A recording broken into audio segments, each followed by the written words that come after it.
This is the Barbecue Central Show Archives. The Barbecue Central Show airs live each Tuesday at 9 p.m. Eastern Standard Time and is brought to you by the Barbecue Guru, makers of automatic temperature control devices, and a host of other products that make your barbecue and grilling life easier. Visit them online at thebbqguru.com or call them 800-288-GURU. And by Big Papa Smokers, creators of fabulous rubs, online retailer of grills, accessories, apparel, and creators of their own barbecue contests. Visit them online at bigpapasmokers.com. And by Butcher Barbecue, creators of injections and rubs, sweeping the nation, doing well in competitions and in the backyard. You can visit them at butcherbbq.com. And by Stephen DeFranco Jewelers, official jeweler of the Barbecue Central Show.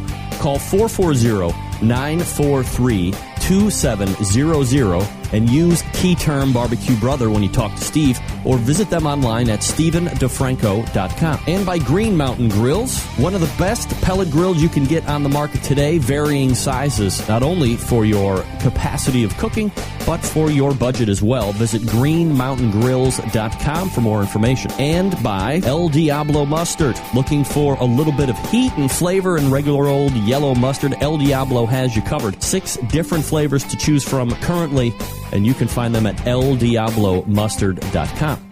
And by cookinpellets.com. Have a pellet-driven cooker? Why not try out some of the best pellets on the market and will not void any of your warranties, by the way.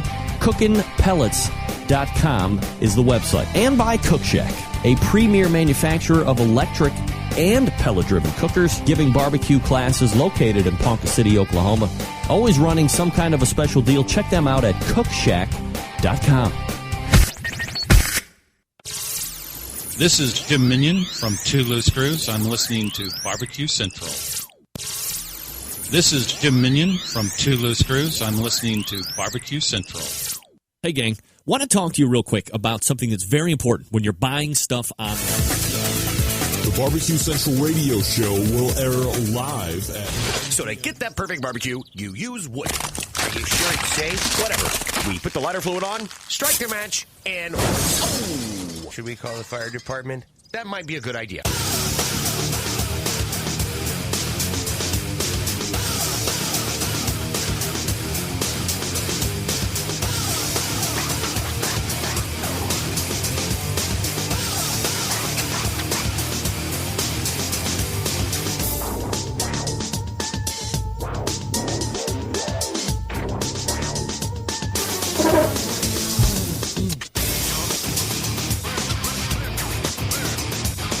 All right, good evening and welcome to the really big Barbecue Central Show, everybody. Hey, everybody. Yeah, it's the show that talks about all things important in the world of barbecue and grilling. We broadcast live and direct from the Rock and Roll Hall of Fame city of Cleveland, Ohio. It is the barbecue capital of the North Coast. I am your program host, Greg Rempe. Happy to have you aboard here on Tuesday. If you want to jump in, more than happy to have you. A phone call, 216-220-0966. You can also email the show, Greg, at thebbqcentralshow.com. Your 2 bits of contact info. Anything else you want to find out about the show can be found at the main website, thebbqcentralshow.com. And here's what's happening on the show in case you didn't get the newsletter. This is a special show. We try and do it once a year. Well, of course, we would only do it once a year. The 2014 Barbecue Central Show Year in Review.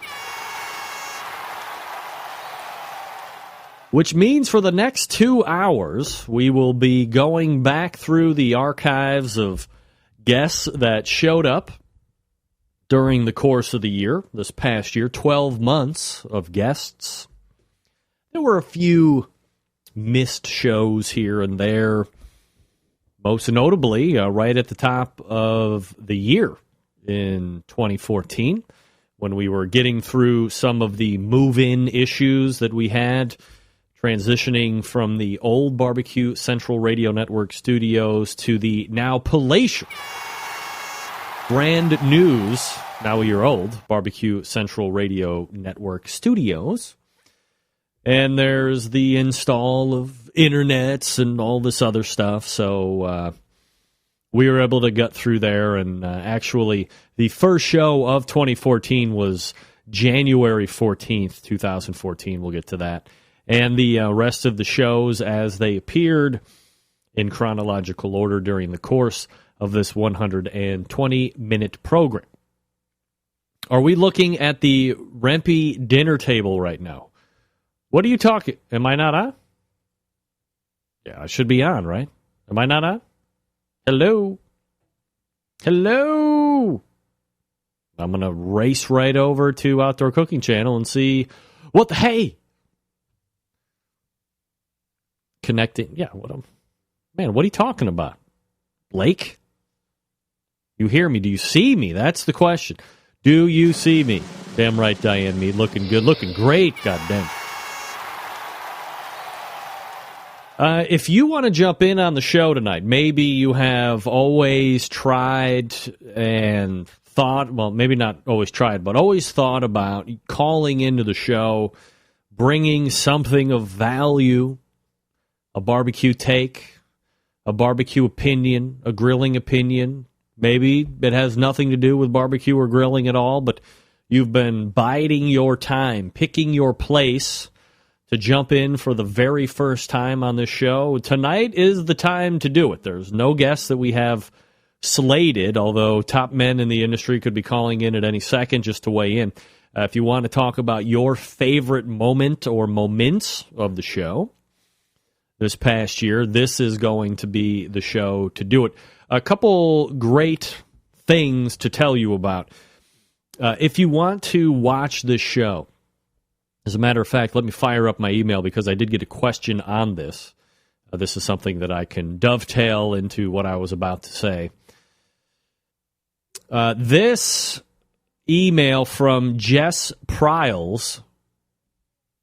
Wait, no. That's enough. I'll get to that one here in a second. Sorry. This from...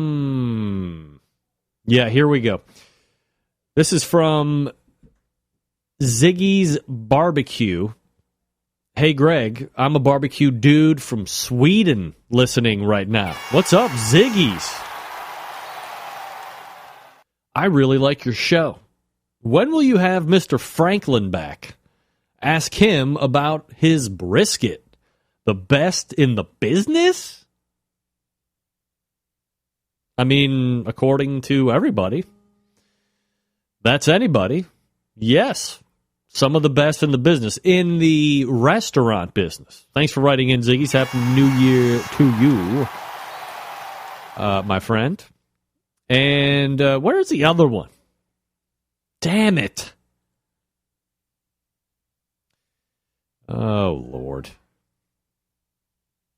You know, okay, well, I can't find it, but somebody wrote into the show, and I apologize, and said, hey, wife got me Apple TV for Christmas and heard you say that you can get Outdoor Cooking Channel and your show on the IP television. How do I find it on Apple Television?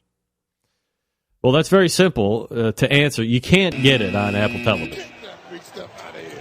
While the Outdoor Cooking Channel is on a number of IP television platforms, Apple TV is not one of them. Unless I'm completely mistaken. Kevin Bevington, if I'm mistaken, please shoot me the Skypes and let me know that I am completely incorrect. But I believe at this point there is no Outdoor Cooking Channel app or feature that you can get on the Apple television, which would preclude you from watching the video stream of the show. However, I have it on good authority that through Apple Television, you can get the live audio stream. If you go into the radio portion, go into, I believe it's Talk and Sports, and then scroll down in alphabetical order till you get to BBQ Central Radio Network. And then you can get the live audio stream of the show as it happens on Tuesdays between 9 and 11. And then you can also get all of the year's past shows in archive form that play in succession. Here's how it goes. So after we do the live show tonight, I'm also recording it. I'm going to post it to iTunes and a number of the podcast directories to get audibly, which is how 99% of the people consume the show audibly. And then on my audio stream, tomorrow I will have a whole day's worth of replays of just this show today. So December 30th, we'll play for 24 hours. As soon as this show ends and I get it ready for podcast and get that file compressed, when the new podcast push comes out at 23:55 this evening, tomorrow you will hear nothing but December 30th shows all day until midnight. And then as the new year hits, you will hear all of this past year's shows play until we get into some of the new shows, which will start a week from today, and we'll go from there. So that's what is going on with, or how you can consume the show on Apple Television, only audibly. Unless you use the YouTube app, and then you can get the replays that way, but there's really no way to see it. Ooh, well, see, that's what you can do. I just forgot. I do broadcast video live on YouTube as well. So go to my YouTube page, and maybe we're up there live. Somewhere in YouTube every Tuesday, we are live. I'm not sure exactly how that works, but it's easier for me to upload that way, too. So anyway, point of the matter is this. If you've been looking to jump on the show, if you have something you want to talk about, if you are looking to start a new catchphrase or whatever, this is the show for you tonight. Jump in, call in. I want to have you. We want to talk. We want to hear what your favorite moments of 2014 were, perhaps, about the show. We're going to be recapping that as well. I'm seeing some of this here in the instant chat room. I was hoping Greg would interview some of the candidates for KCBS Board of Directors. Dave, I'm more than happy to do that as well, except that nobody's decided to approach me this year. Get that big stuff out of here. That is something I've done probably for the last 5 years, is have people from the Board of Directors on this show, getting them a platform where they can get out what they would like to see accomplished if they are elected, or perhaps not only am I providing the platform, they would provide the platform that they are running on to get on the Board of Directors. So if you're running for the Board of Directors and you want to call in tonight, it's a free-for-all show, folks, is what I'm saying. As we also recap, thanks to Don G for showing you the live stream on YouTube as well. Don't anybody go away. Stay right here. So if you're running for the board and you want to jump in tonight, come on, bring it. We're going to do it. We're going to do it. We'll do it after the break, of course. All right, folks. Happy holidays from Cook Shack. They are so thankful for all of their customers, vendors, dealers, distributors, and employees. They send a special wish to all the listeners of the Barbecue Central show for prosperous, happy, healthy, and tasty New Year. Cook Shack manufactures electric smokers, pellet-fired smoker ovens, pellet-fired charbroilers, and pellet grills. They also sell accessories, sauces, rubs, wood, and pellets in the oven grills. Variety of sizes. Cook Shacks can fit the needs of any customer. Cook Shack provides commercial and competition cooking classes, online recipes, video cooking classroom. Check out their website, cookshack.com, and pelletcooker.com, their blog and their social media groups at Facebook, Twitter, Pinterest, Google+, Instagrams, and LinkedIn. They also have world-class barbecue forum moderated by the one and only Smokin' Russ Garrett.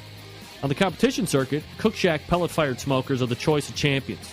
Teams from coast to coast in Canada use our smokers and pellet grills to get the winner's circle attainment. FEC 100 can handle 4 meat categories with ease, while the fast studies by Cook Shack PG 1000 and 500 are pellet grills that can smoke on the indirect side and grill on the direct side. Your purchase comes with a Cook Shack unconditional 30-day money-back guarantee. Buy and use any Cook Shack product. If you're not 100% satisfied, return it within 30 days for a refund, a credit, or a replacement. Cook Shack is dedicated to crafting smoker ovens for genuine pit barbecue and wood-smoked foods. They continue to develop and improve their products with an inspiration of smoking made simple. They would love to share their passion for barbecue with you, so give them a call, 800-472-5700, 800-423-0698. That's 800-423-0698, or visit them online, cookshack.com or pelletcooker.com. All right, year in review, your phone calls, emails, so on and so forth. Right after this, stick around. We'll be right back.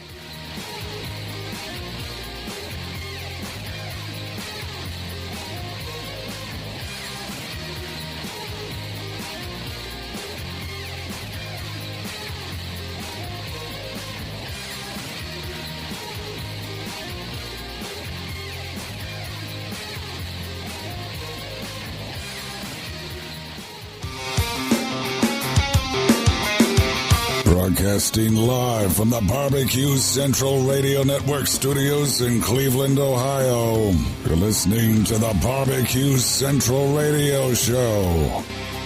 Once again, here's your host, Greg Rempe.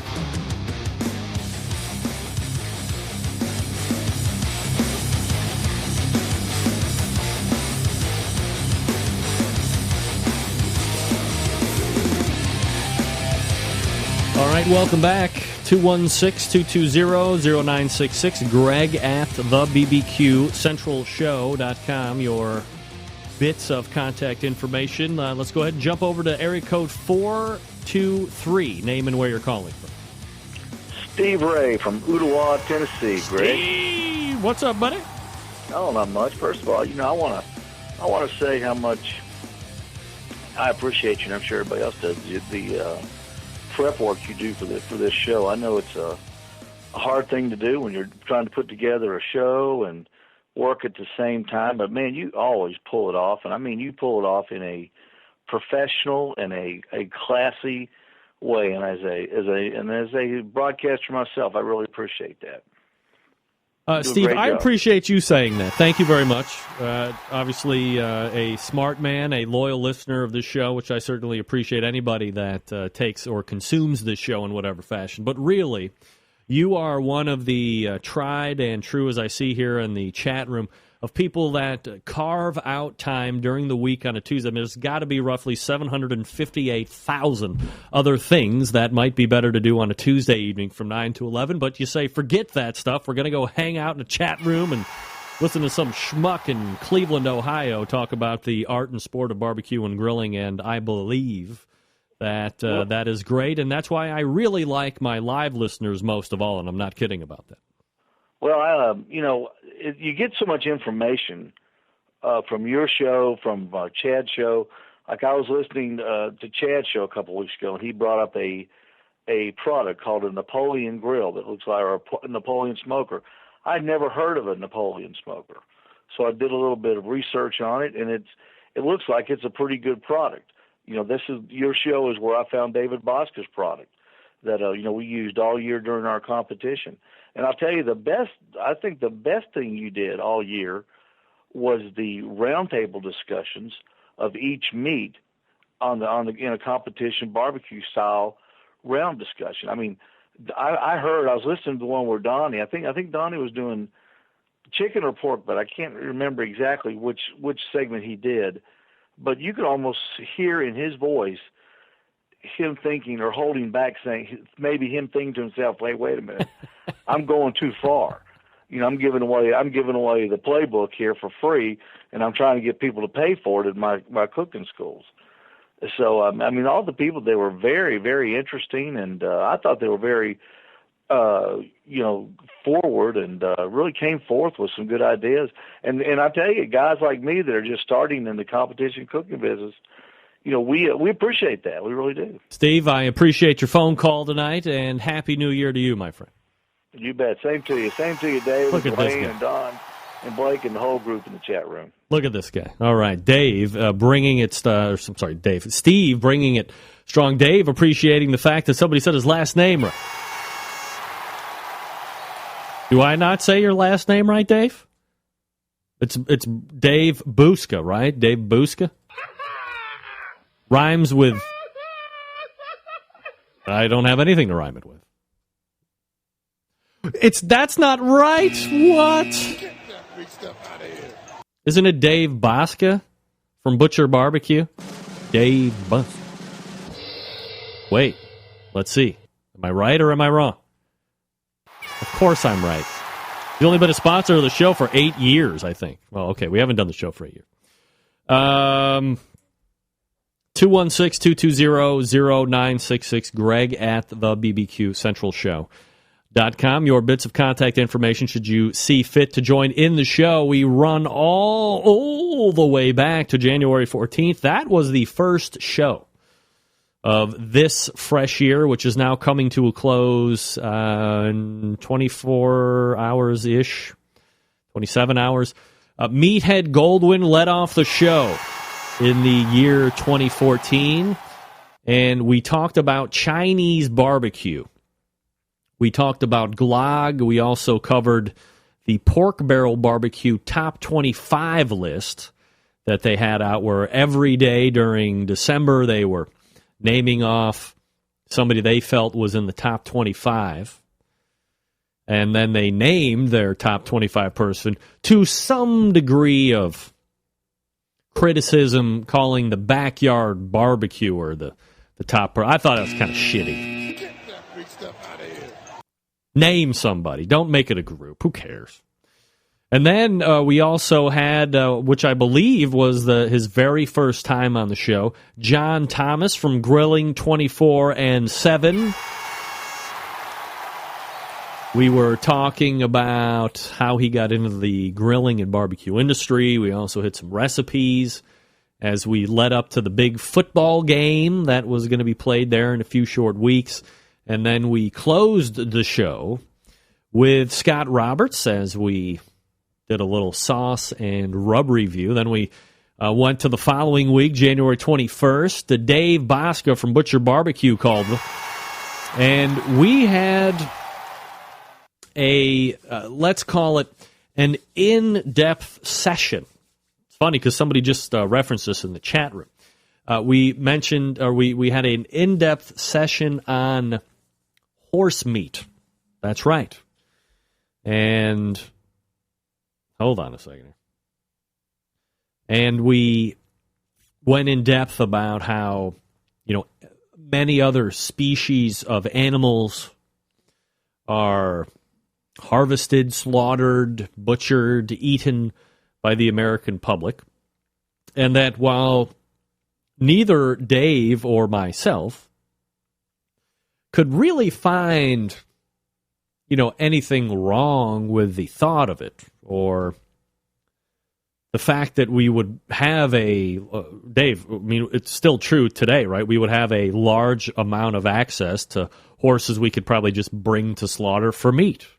And, it looks a little different, might have a little bit different taste, but you look at other countries, I believe France was one that was mentioned on a consumer of horse meat. I believe Italy was one that it was a consumer of horse meat as well.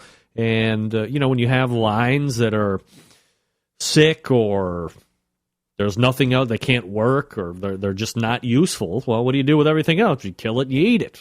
But don't do that with horses, and I believe, at least in my estimation, that we don't push it further because horses are akin in people's mind to, let's say, a dog or a cat or, some kind of a pet. It's funny how you don't have the same thought on, like, a cow or a bull or something like that, but a horse, that's different. That's a worker animal, so you can't eat that. That's mean. But perhaps that will change here over the next few years, although I believe I asked Dave if he thought that horse production would show up in strong form and fashion 5-10 years from now. And I believe he said, nah. We also had Grill Girl on that show, January 21st. We talked about Super Bowl recipes, outdoor cooking on campfires, and we argued a bit on Bobby Flay being labeled as the number 2 person on the top 25 pork barrel barbecue list from here. She didn't like it. She thinks that Bobby Flay was a douche, and he should have been, if not on the list, well below number 2. I disagreed. I think if you came out with the top 25 list right now, even though you probably haven't seen anything barbecue or grilling related from Bobby Flay, he's still one of the most influential people over the last decade to bring it to the masses. Absolutely. We can argue about it all day. Then we close out the show with a media darling, a TV personality, big Mr. Strotter, Neil Strotter, joined me. We talked about a number of topics. More intimately, we talked about opening and managing a barbecue business in the farmer's market setup, because that's where Neil's success originally started, was the... do I want to go previous? Hold on a second. No, I knew it.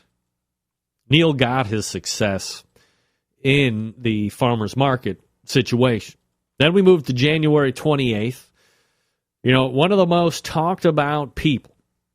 On this show, to this day, I still get emails when people hear his replays of this show. None other than the non-Hall of Fame strong safety of the San Francisco 49ers, instead owner of Cigars and Stripes in Chicago, Illinois, Ronnie Lotz, made his triumphant return to the show.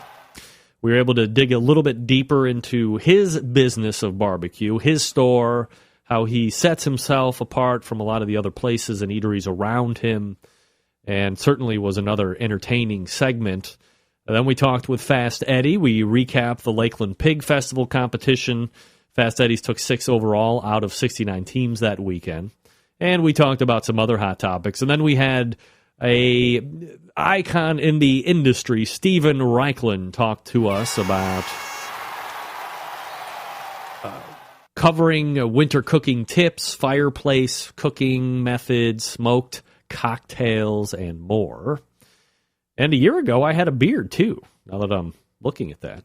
That was January 28th, February 4th. Now we're into February already.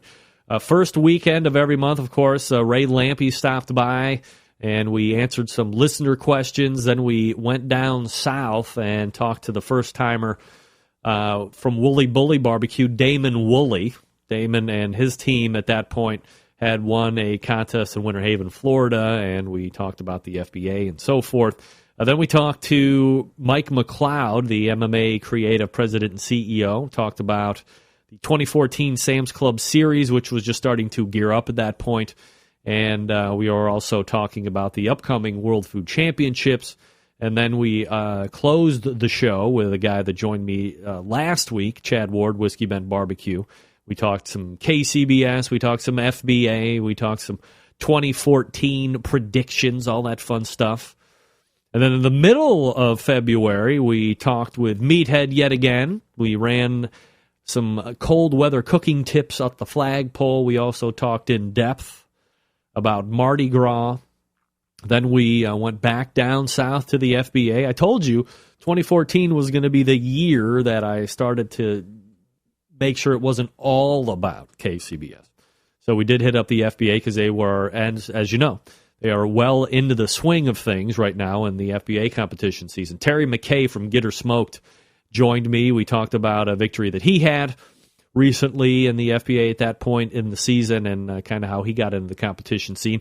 And then in the second hour on February 11th, we talked to Sam, the cooking guy. We talked about a wide array of topics to include stainless steel cookware, what to buy, how to clean.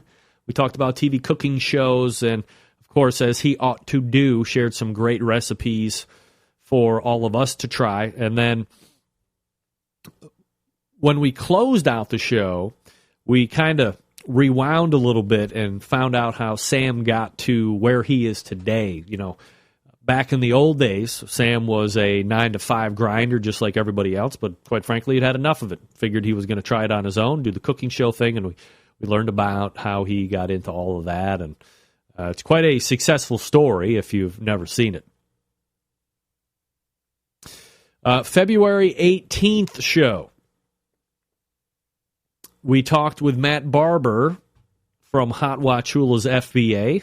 He came in second place at the Haines City, Florida contest that week. We also talked with this guy, not Dusty Rhodes, but David Qualls of the American Dream Barbecue team. Pimped out the Smoking at the Run contest, weeks away from what was then the second annual contest in Miami, Oklahoma. well on its way to its third year of existence. Trying to figure out if I'm actually going to be able to revisit my spot as host at the end of March. And then we talked to America's only editor of barbecue from Texas Monthly, Daniel Vaughn. We talked about some new topics that he had been working on for Texas Monthly Barbecue. Is that right? Texas Monthly? Yeah, the barbecue division. And we talked about some of the most respected names in the barbecue industry and who should be respected, who should. And then wrapping up February, starting out the show, we had some convenient things to cook outdoors, right? You remember these guys, the boys from Easy Grill. Their product, we discussed it in depth. If you would recall, it was that cardboard box that had hardwood lump charcoal in it. It made its way, I think, pretty much around nationally this year, if not in many different regions of the country. You could also get it from their website. As a matter of fact, I'm going to go and do this right now. I'm going to click on their website and see if it's still there. Yeah, still there. The Fire Cube. You can buy it online. You can find out where to buy it. Grill-Easy, E-A-S-Y, grill-easy.com. And then in the second hour, we talked with Steve Grams. He is the director of the Western W3 Barbecue Cook-Off series. We found a little about that series, how it actually got started, learned a little bit more on Steve. He was actually a great guest, somebody I should have back on again. And then the last segment, we tracked back down Daniel Vaughn to get into some other new stuff in the world of barbecue. And just like that, February was over and done with, and we moved on to March, closing out the first quarter of the year, March 4th. Ray Lampe joined us again, as he does every first segment of the month, and we talked with Patrick Banks from Booty Q, and we talked about, I think that would have been one of the first local qualifiers for the Sam's Club Series this year in Daphne, Alabama, and he gave us some background about himself and his team. And then we joined, this was great. I remember this one clear as a bell, because do you recall Cave Tools? Michael Medium Rare O'Donnell was the guy that was my guest, and we were talking about his stuff and the stuff that he was selling. But I said, hey, I remember doing a take at the top of the second hour about Dave, I will call you, Dave Qualls, I will call you next segment. Let me get through March here. I'm writing your number down, too, by the way. Be ready to talk. It's going to be dynamic and awesome, as always. If you recall, there was the second segment take, or the second hour takes. Second takes, as I call them, I guess.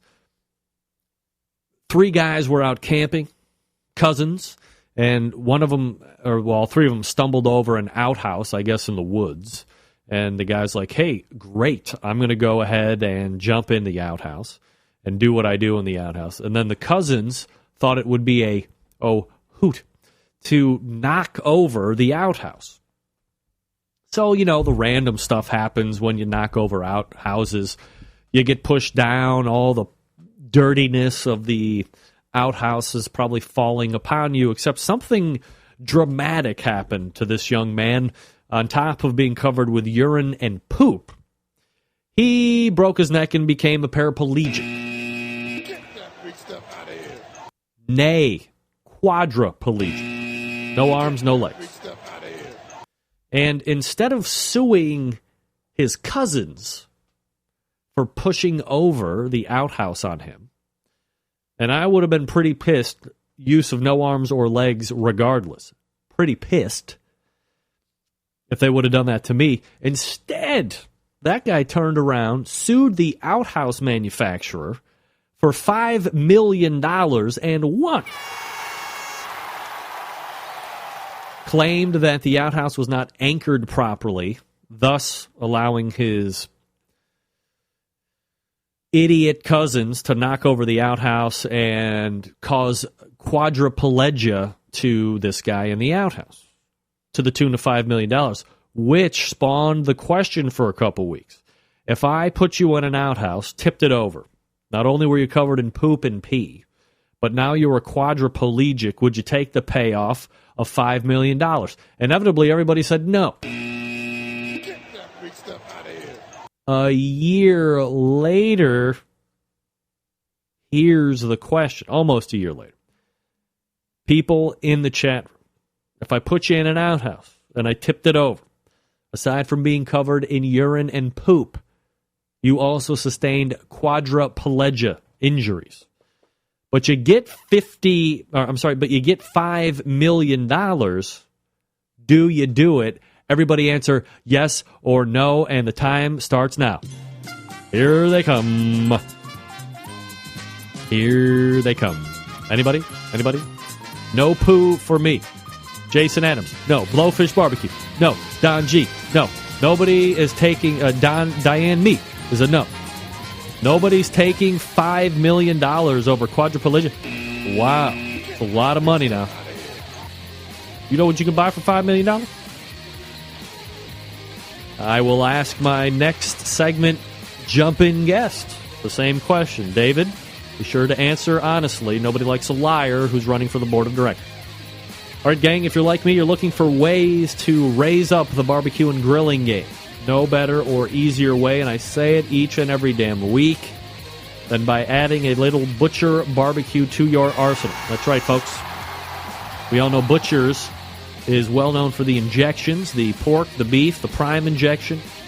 Prime injection combined all the things loved from their beef injection using its award-winning flavor enhancer, its ability to keep your brisket juicy. They have combined it with what has become the competition standard in beef flavor, available for sale right now at butcherbbq.com. You know what else is for saleable? For saleable. You know what else is for sale right now at butcherbbq.com? Bird Booster! Right? Got to get the Bird Booster at butcherbbq.com. If you're looking for go-to rubs or sauces, you're like, oh, do I got to go anywhere else? Do I got to go anywhere else? No. You can stay right at butcherbbq.com and hit up the full line of award-winning rubs. Of course, everybody knows my favorite rub of Dave's is the honey rub, which I buy by the 5-pound bag. I also like the steak and brisket rub. Got to try that premium rub, especially if you inject with Butcher's, because it is formulated to work with the injection, a perfect 1-2 punch to impress judges and friends alike. Last but not least, of course, the sauce, the sweet barbecue sauce. You've seen Dave use it in competitions. He's got it for sale typically when he's at competition. You've seen him use it on the TV shows with a large amount of success as well, like Barbecue Pitmasters. You know, when it comes to sauce, nobody's more picky than me. If it's not my sauce, typically I like to poo-poo it. Can't do it with Butcher's Barbecue sweet sauce. I love it. It's not overly sweet. It's got a nice slice of tang. Just the right amount of back-end heat. No liquid smoke, which I certainly appreciate. Because Dave took the time and effort to make a quality sauce and didn't take the easy way out like 99% of the bottles that you see on the store shelves anymore. Get a box of 6. It's going to go fast. He'll thank you. I'll thank you. And no worries about breaking the bank when it comes to shipping either. Anything over $200 ships for free. How about that? Easily you can stock up for $200 plus at butcherbbq.com. And then the shipping is on Dave himself. Head on over to butcherbbq.com. Stock up right now. You'll be happy that you did. butcherbbq.com. That's butcherbbq.com. Butcher's Barbecue. Always trust your butcher. We're back with a guest. Stick around. We'll be right back.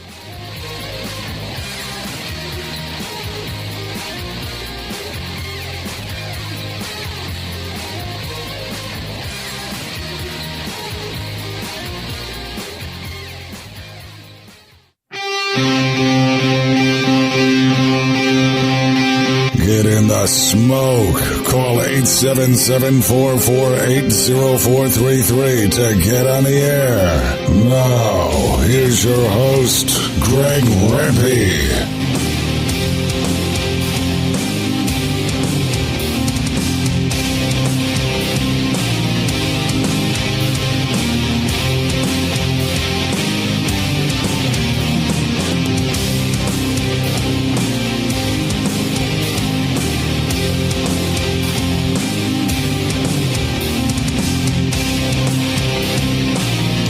Welcome back.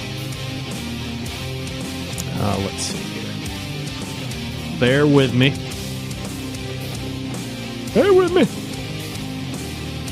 Make me do it with a dumb mouse clicker. that right? Sure, that's right.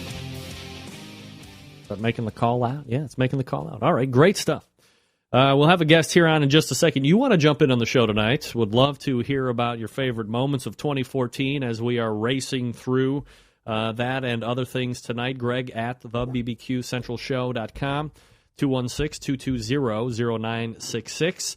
Before we get into the more of the year-end recap, let's go ahead and race over to the hotline and welcome a friend of the show, somebody I just mentioned, the Pitmaster of American Dream Barbecue team.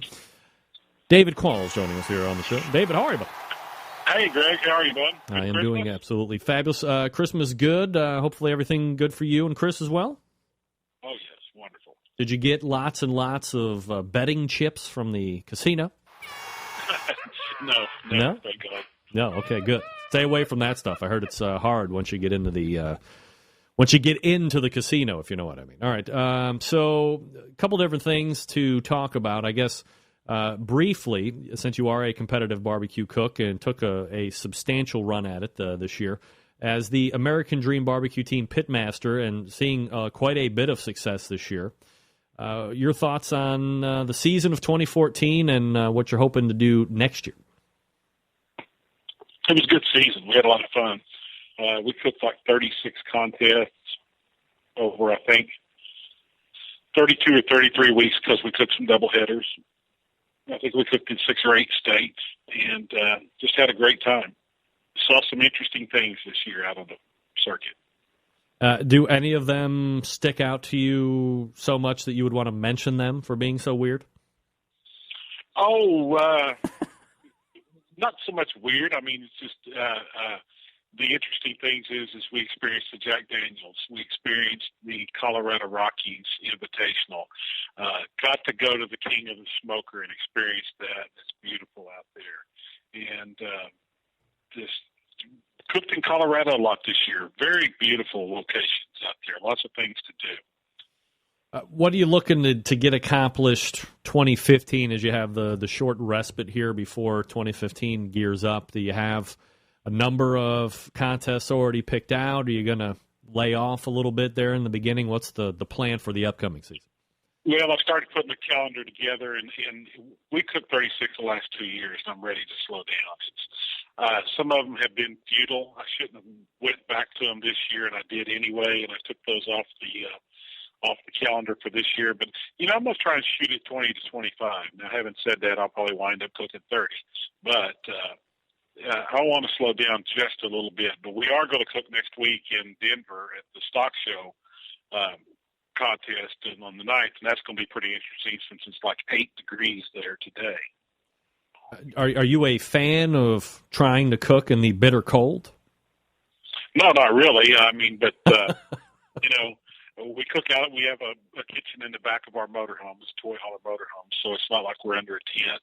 And, our pit, handles the cold weather very well, so it's just that time you got to get in and out. No, I'm not a fan of it, but it'll be another challenge.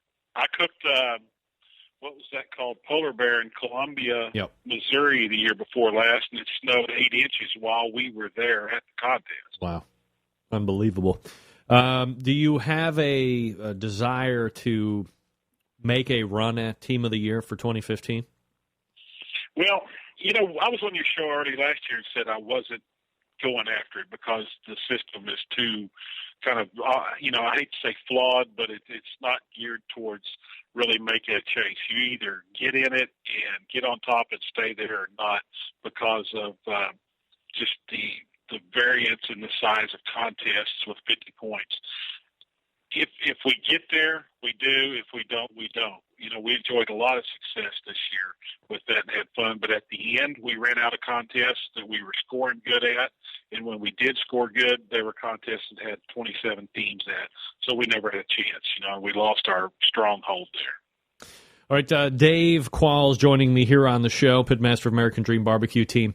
Also, I think there was a groundswell or a cry of support for you early on in the year to consider running for the Kansas City Barbecue Society's Board of Directors. This year on the show has been a little dry in the terms of folks looking to get on, and I've always made the show available to people looking to get on the board or at least run for the board, and that is something that you are actually going to have an undertaking for, right? Looks like we're going to give it a shot and see what happens. We put our name on the line, and I think it'll be fun. I think we have something to offer the members. I think I have something to offer KCBS being on the board. All right, so what are typically those that are looking to run have some ideas of what they would like to get installed or things they might like to tweak or things that they aren't necessarily big fans of that they would like to try and change if they were to so get elected. So, I guess two sides of the coin, Dave. One, what's good with KCBS right now that you have no issue with, and what are some of the things that you would like to see changed if you were able to get in there, or at least start the road of change? Well, I think hot barbecue is a great pastime sport. It's hard to say it's a sport, but it's hard to say it's a hobby at the same time. It is not a professional endeavor because there's probably maybe 3 guys out there making money doing it on any consistent basis. But the ability for a family to get together and cook in a competitive environment and have a goal to shoot for, as well as a great environment that's family setting, you get to go places and see things, meet people, and things like that. And I think that's what's great about what KCBS has created. In that same term, they've created a 300-pound monster because of Pitmasters and actual KCBS's evolution itself. It's busting at the seams, and I think, its infrastructure needs some help. Its judging criteria has probably worked better, when they had 100 contests a year and maybe, 1,200 cooks total. But, the regulatory side of the association needs some looking at. It's been no hidden agenda with anybody that there's a problem with the judging system. I don't think there's a problem with individual judges themselves, but if they've been trained to judge under 3 different criterias and you put a group of judges that have been told 3 different ways to judge barbecue all under the same tent, you're going to have the chaos that's going on in these large contests today, these tables of death and angel tables. Well, you don't see it as much in a 25, 30-team contest simply because, there's less judges under the tent. Dave, let me ask you about that, because inevitably you hear, I don't know if you probably hear to the far less percentage of the angel tables, but you're always hearing somebody talk about the table of death and how they could have won the contest, except that they finished first on this table, but it ended up finishing middle of the pack overall, blah, blah, blah. How do you, because it's a person and we're all different, and no matter how we're trained or no matter what we're told, the internal makeup of each individual person will take over to a certain degree. How are you able to mitigate that and I guess make it as robotic and fair as possible when dealing with the human element?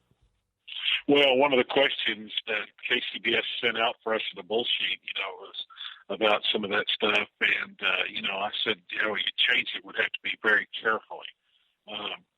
You can't just put the brakes on the judging process today and say, okay, we're going to change all this beginning with the next contest. It's not going to happen.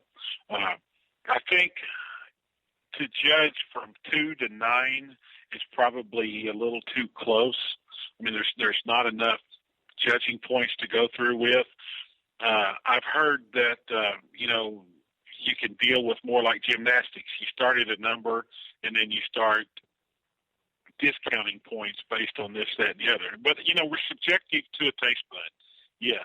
But, I mean, it's very obvious to see if you've got a box of ribs that looks like they've been cut with a hacksaw versus a box of ribs that were laser precision cut, and you get one judge that gives that a 9 and another judge that gives the one that were hacked with a hacksaw a 9, then there's a problem there.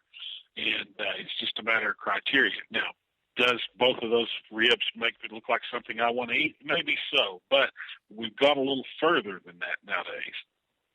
David Qualls, American Dream Barbecue Team Pitmaster, now making a run for Kansas City Barbecue Society Board of Directors. Dave, what are some of the other things that you would like to maybe not necessarily change, but look a little bit more closely at if you were to get on the board?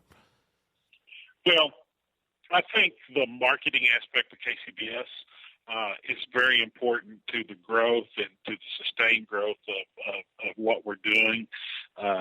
I don't see us becoming NASCAR because there's 4,000 cooks. There's not 4,000 NASCAR drivers. But, a lot of national recognition. I'd like to see national companies that deal with outdoor cooking get more involved, like Weber and Kingsford and organizations like that, the meat producers, not so much that, okay, we're going to put $100,000 in this contest and that's what we're doing.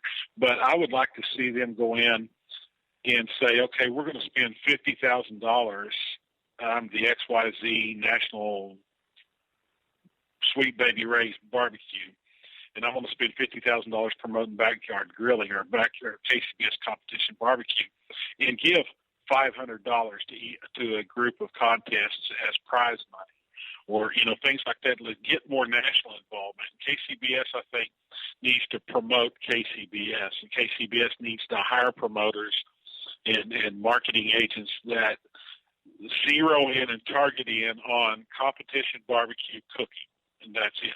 And backed by KCBS.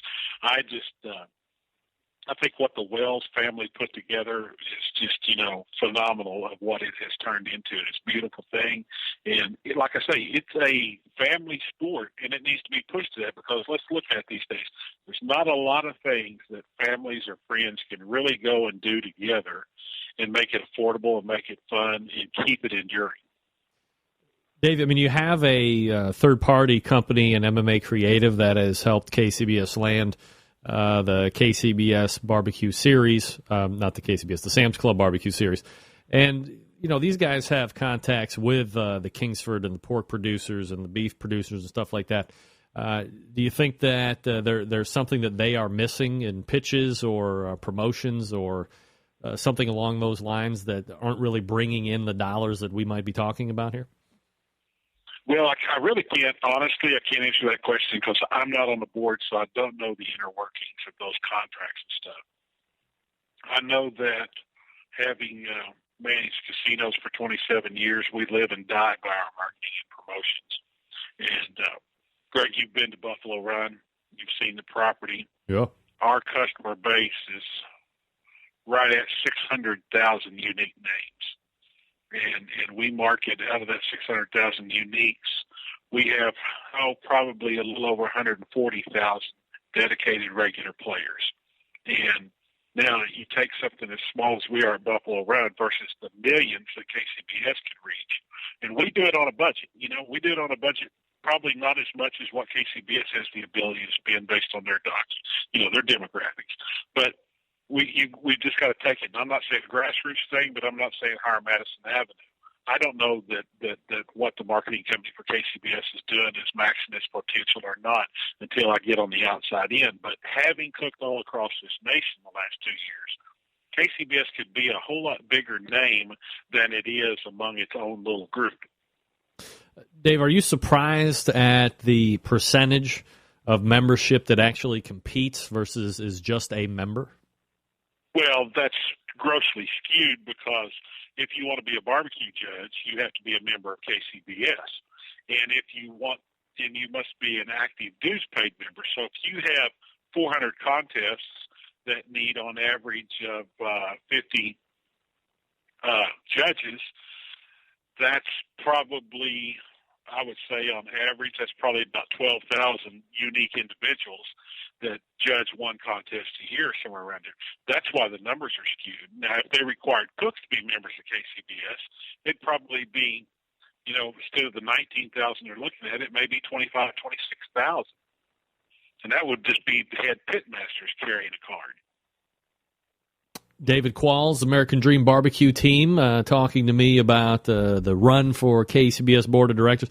Dave, if anybody wants to get a hold of you or ask questions or anything like that, do you have any contact information that you can give out or Facebook page or stuff like that? Sure. I have the, David Qualls on Facebook, and I think it's david.qualls50, or the American Dream Barbecue team. My email address is djqualls@aol.com. And my Google phone line is the same as on the Smoking at the Run, 405-598-7575. And so, you can get a hold of me there if you have any questions. And, of course, before I let you go, Dave, and appreciate the time tonight, kind of unannounced, the third year of Smoking at the Run is definitely going to happen, correct? We're on March 20th through 22nd. Right. Changing the shootout just a little bit and how we're doing the shootout this year, but we're still having the shootout. We're having the contest, so it's a doubleheader. And you cook both contests, you're in for money for overall points, money for the shootout. All right. Sounds like a blast. And let me touch a little bit. I haven't really announced this out much of what last year, if you remember, and we missed you last year. I hope you can come this year. I'm trying. And do the deal. I mean, we brought what's that Michael McDermott name? Yeah, we brought that guy in, gave him a shot at stardom, and look what happened. Sam's picked him up. He's the Sam's tournament director for the rest of the year. Last year, became the director this year. So, like I said, Greg, you need to come and do it again because who knows? Destination America may need you next. Yeah, we make stars in Buffalo Road. All right, it loses slots in America, right? No doubt about it. But let me talk about the shootout real quick, if you don't mind. Last year, if you remember, we took on the very first day, and by a open lottery drawing at the Cooks meeting, we split the teams into two flights. So, XYZ team, we pulled the ball and you were on the red team. ABC team, we pulled the ball, you were on the blue team. And so we split them into two groups, and they were sanctioned as two separate contests. And then the highest point scores of each contest, like we said before, would win the shootout. Like the first place ribs in the blue flight and the first place ribs in the red flight. Whoever had the highest score won the shootout as well. The judging was so irregular between the flights that one flight never had a chance to win the shootout. And it goes back into this judging issue again. And we looked at it very strong. I brought in 6 KCBS reps when I only needed 4 to do that contest, just to make sure we crossed our I's and dotted our T's. But when they did the drawing, everybody looked at the strength of the field, and I think it was the red field. It's like, oh, Lord, I'd hate to be in that. But then the blue field just won all of the prizes because the red field side, they had so many low judging scoring tables. And it wasn't saying, well, I got bad product. They just had so many low tables. They never had a chance at the shootout. So I'm not going to split that up this year. Going to do the same thing across 2 separate contests on separate days. So if there's 60 teams, it'll be 60 teams shooting against each other. All right. Sounds like a blast. Again, March 20th through the 22nd. This is David Qualls, American Dream Barbecue Team. David, always appreciate the time, buddy. Thanks so much, and Happy New Year to you and Chris. Bye. Bye-bye. There he is. David Qualls, ladies and gentlemen. Yeah! Love that guy. Anybody that wants to have me out to MC anything, yeah, I'm pretty partial to, for sure. Why wouldn't I? Quickly, folks, let me talk to you about Stephen DeFranco Jewelers. Did you do it, folks? Tell me if you did it. Show me the receipt. Did you hook up with Steve, get a great Christmas present? Maybe you missed it. You got to make up for it tomorrow for New Year's. Maybe there's still time. I don't know. You're going to have to give Steve a call. How about watches? That's right, Bolivar watches, Accutron watches, Citizen watches, Philip & Company watches, all the high-end jewelry that you have come to know and love from me talking about it over the course of these many years that Steve has partnered with the show. Here's what you do. You go to the website, Stephen DeFranco, DIFRANCO, StephenDeFranco.com. Look through the inventory of what he has, through the watches, through the jewelry. They're in a diamond wedding band and engagement ring superstore, by the way. And then once you find what you like or you have some questions specifically, call Steve directly, 440-943-2700. And if he doesn't answer the phone, ask for Steve. Tell him you're a barbecue brother or sister when he gets on the phone. Tell him you listen to me talk about him every week on the show. And quite frankly, you want the real price on the stuff that you are inquiring about. Now, maybe it's a really big purchase. Maybe you're buying a ring or some real big diamond stud earrings or a gold chain, stuff like this. He's going to take the time, sit down with you on the phone, ask you a bunch of questions, budget, what are you looking to convey with this gift? He's going to have a bunch of questions in his quiver and then pull them out, rifle them at you, and then in the end, we're going to have a crafted solution for you, not trying to upsell you like they do in the big box stores, not trying to pressure you into something that maybe you really don't want to do. He's not interested in doing that because Steve wants your business today or tomorrow, but he also wants it down the road. That's why I enjoy dealing with Steve on a weekly basis. StephenDeFranco.com. That's Stephen, DIFRANCO, StephenDeFranco.com. Call him 440-943-2700 if you are in town locally, 84 and 91 in the business district of Willoughby, Ohio. Not the historic part, the business district, 84 and 91. And Stephen will be happy to deal with you directly in person. All right, thanks again to David Qualls. Thanks to Stephen DeFranco Jewelers. We'll wrap up with the first hour, real quick. Stick around. Big name interviews, advice on cooking brisket and ribs, and the only host willing to share his honest opinion on all things important in the world of barbecue. It's the Barbecue Central Show. All right. We are quickly going to run. If you want to jump in on the show, we're going to come back. We're reloading for the second hour. 216-220-0966. If you're running for the board of directors or you know somebody, tell them they can call in on the show tonight. We'll do it here before the year ends. We'll get back to recapping the year otherwise. We're right in the middle of March. We just finished March 4th, I believe. March 4th? Yeah, I think that's right. So we'll start the middle of March when we get back in the top of the second hour. 216-220-0966. Greg at thebbqcentralshow.com. We will reload the second hour. Stick around. We'll be right back.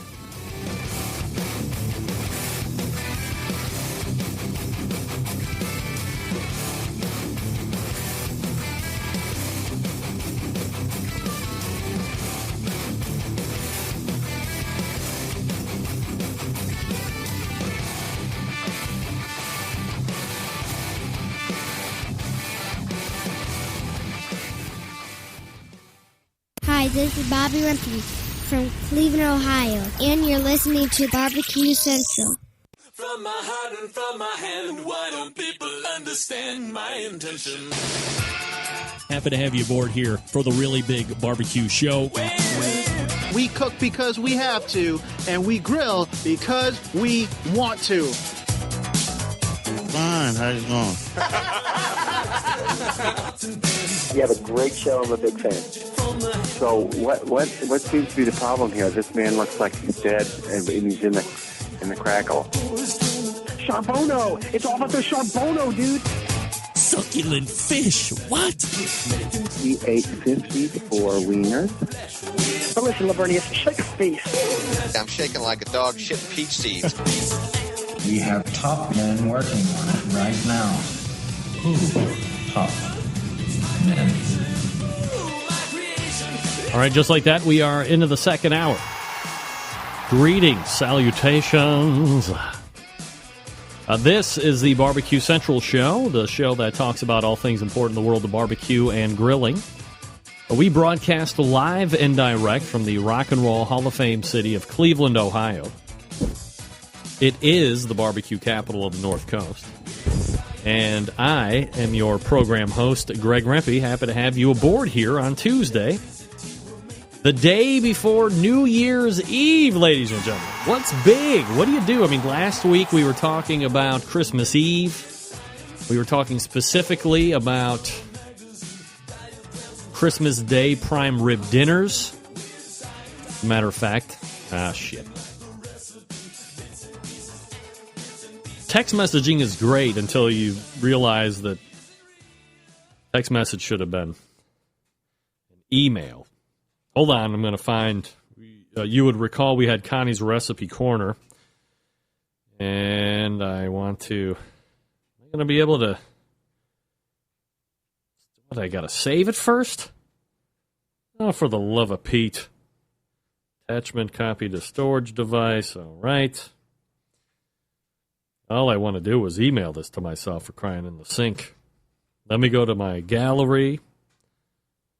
My gallery, Gary. Yeah, I can't find anything anymore. Time, location, albums. Show me albums. Yeah, well, I can't find it. So let me just pull it up on my phone. Maybe everybody can see it because I'm broadcasting in succulent high-definition television anyway. This is what Connie's Recipe Corner prime rib looked like.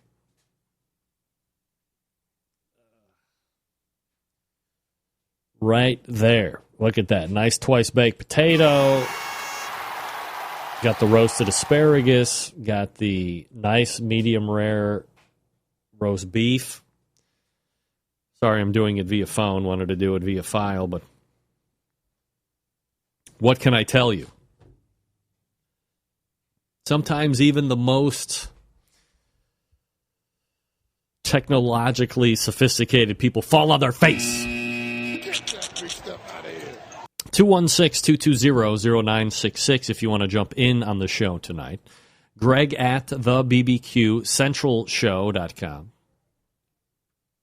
Kevin Bevington weighs in about an hour ago. Apologize for that. In regards to Apple Television, like we were talking about beginning of the show, no. No video. No video on Apple Television. But if you have Apple TV, then you know there is a button down there that says radio, and you can get the live audio stream. So while you don't get to see my Hollywood good looks, you can hear the golden tones flowing through the bandwidth of the worldwide internets. March 11th brought to the show, of course, Meathead Goldwyn. We talked about a number of topics to include the lead up to hot weather cooking. We also covered the myths of if you're looking, you're not cooking, and what should you put in the water pan of your cooker. We also talked about the fact that, a lot of people have this burning passion to put all sorts of, they think that using the water pan somehow makes the environment in for instance, Weber Smoky Mountain so much more humid. And the reality is this. Is there some humidity being put into the air because the water is, evaporating? Yes. Is it something that it's going to baste your meat in humidity or something like that? The answer, of course, is 100% no. Until that water gets to a rolling boil where it's really releasing your water evaporation into the air, then, humid to a degree, but nothing like it's not the Amazon, for crying out loud. So we talked about that. Then in the second hour, we had the president of Cook Shack, Stuart Powell, who we're looking to have on here just after the turn of the year. Some great new things happening over at Cook Shack. We talked about his successes at Smoking at the Run over the past weekend and on March 11th. And we talked about all the cookers and all the things going on at Cook Shack. So look to catch up with Stuart here in a couple weeks. And then we had on the show Dennis May from Smokin' in the Dark, and we recapped a local Sam's Club competition win with him. You would recall, beginning of the year, we were very Sam's rich with guests. March 18th, Stephen Reichlin came back on the show. We talked about steak, and more steak. We got intimate with the beef talk, and we went step by step to ensure success at the grill when it came to steak.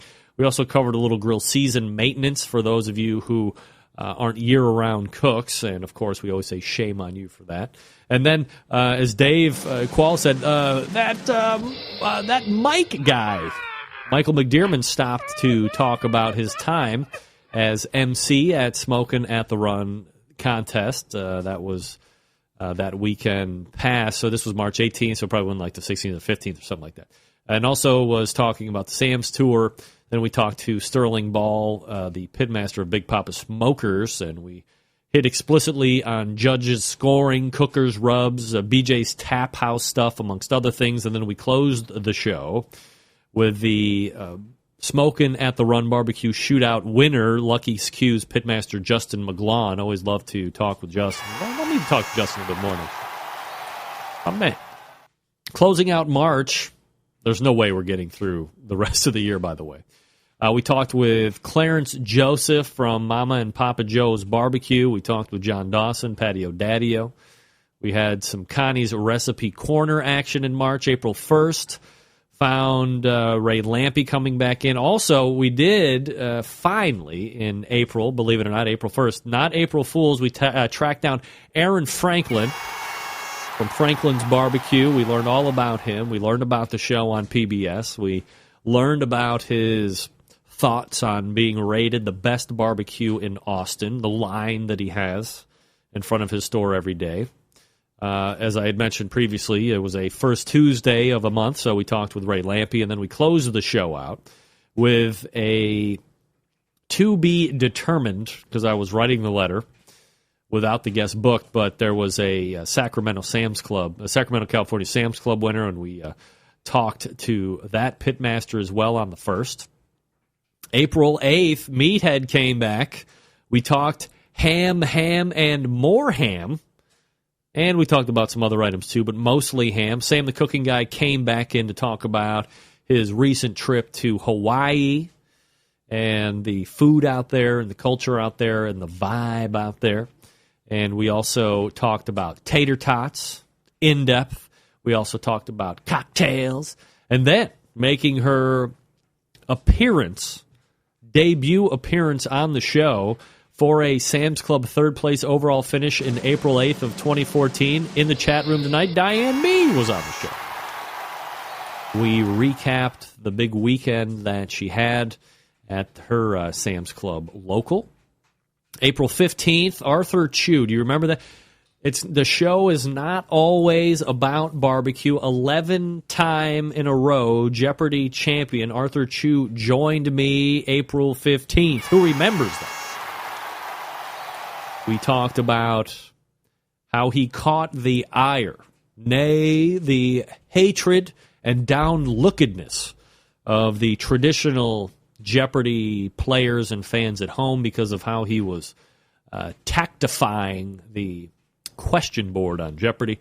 But he won like $340,000, so in the end he appeased on everybody in their general direction. We also talked with the Rolling Grill pitmaster Eric Thomas, who I've had on the show before, about his new book. And we also talked about his second appearance on Barbecue Pitmasters. Stephen Reichlin also showed up on April 15th. We talked about his brand new book that finally was finished and was going to be hitting the shelves. We talked about cooking chicken. We talked about lamb. We talked about eggs, holiday grilling, because Easter was coming up, of course. Too much to cover, but we tried to cram it in, so go back and get that if you didn't get it. And then Scott Roberts showed up on April 15th, and we did some more sauce and rub reviews. Then we went April 22nd. We'll get back to that after break. We're rolling, folks. 216-220-0966. Greg at thebbqcentralshow.com. Let me talk to you quickly about the longest-running sponsor of the show, located in Warminster, Pennsylvania, the Barbecue Guru. Gang, if you have been thinking about automatic pit temperature control devices, stop here. This is the company that started it all. They are the creators of this technology. Why are you going to buy it from some other company? I don't know. Now, if you're not familiar with how these little items work, I will bore into the minutiae. Imagine a product that allows you to set your pit temperature in one set, keeps it running at that set temperature all the way through the cook. Sounds too good to be true? It's not. This is real life. You can take advantage of this technology today. Now, maybe you're a busy working professional like me, or perhaps you're constantly on the run with the kids and doing errands, and quite frankly, just don't have the time to set around and tend pit temperatures. Barbecue Guru allows you to throw on a pork butt or a brisket or slabs of ribs, and then you're off to do whatever it is you need to get done, and the Barbecue Guru maintains that pit temperature you set it at. Sounds great. There are currently 4 different models to choose from. A couple of those that are really wreaking havoc on the retail world. CyberQ Wi-Fi, of course. You have a what? What?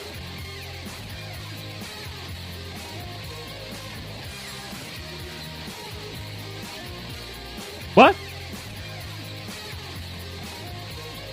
Women screaming upstairs, ruining my read. Y'all ruining my read. Also, the Party Queue. Starting at $149, got the new facelift, self-contained package.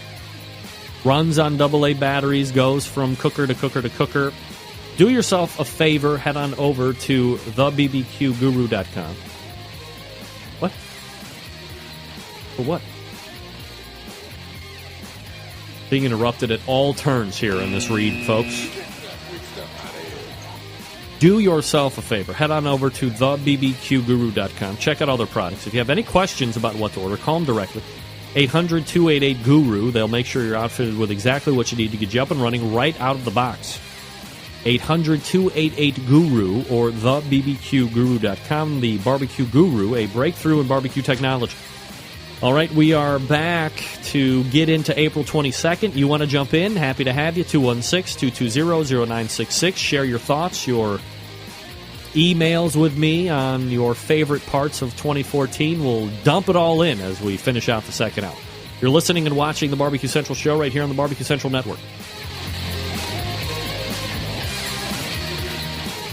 Broadcasting live from the Barbecue Central Radio Network studios in Cleveland, Ohio.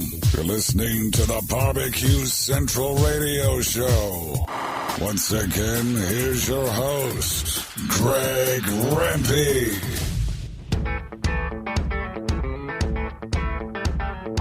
All right, welcome back. 216-220-0966. Greg at thebbqcentralshow.com.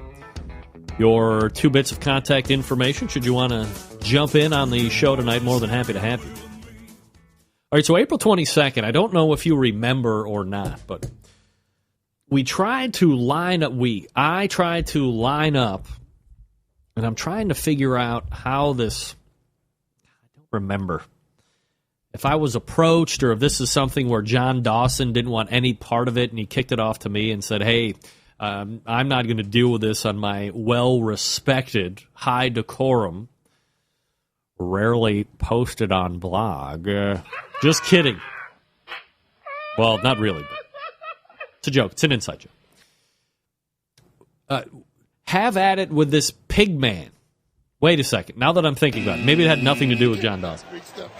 Maybe the strong arm of one creator of the outdoor cooking channel, Kevin Bevington, showed up and said, put this guy on your show or you're fired. Get that big stuff out of here. So I relented. And we tried to have Pigman on the show. I don't even know if this, let me see if this link even works.